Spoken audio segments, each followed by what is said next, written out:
పండల వేయడు. సరేగానక్క, నువ్వు మీ ఇంటికి ఎప్పుడు పోతావే? నా ఇల్లు ఎక్కడిదే? ఇది నా ఇల్లు కాదా? అంటే మీకు భూమిలో పొత్తు ఉంటుంది కానీ నాకు భూమిలో పొత్తు ఉండదా? నాకు ఇంట్లో పొత్తు ఉండదా? నాకు భూమిలో పొత్తు ఉంటుంది, ఇల్లులో పొత్తు ఉంటుంది. ఎక్కువ తక్కువ మాట్లాడితే నీ మొగని మీద కూడా నాకు పొత్తు ఉంటుంది. నాకు మేనబావ కాదా?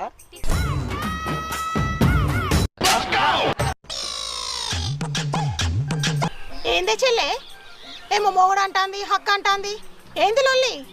ఇది ఇంటికి పోదాటనే అక్క. ఇంట్లో పొత్తున్నదట, పొలంలో పొత్తున్నదట. ఆఖరికి మన మొగన్ని కూడా పొత్తుల మొగుడు అని అంటాంది. ఇప్పటికే 2 పెళ్ళాలతో చత్తన్నా, మళ్ళా 3వ పెళ్ళ వేంద్రా బాబు. అయినా ముసల్దానివి, గిప్పుడు నీకు సోకేందే? ముసల్దా? ఎవలే ముసల్ది? నేను గోసి తీసి గోల్సాడు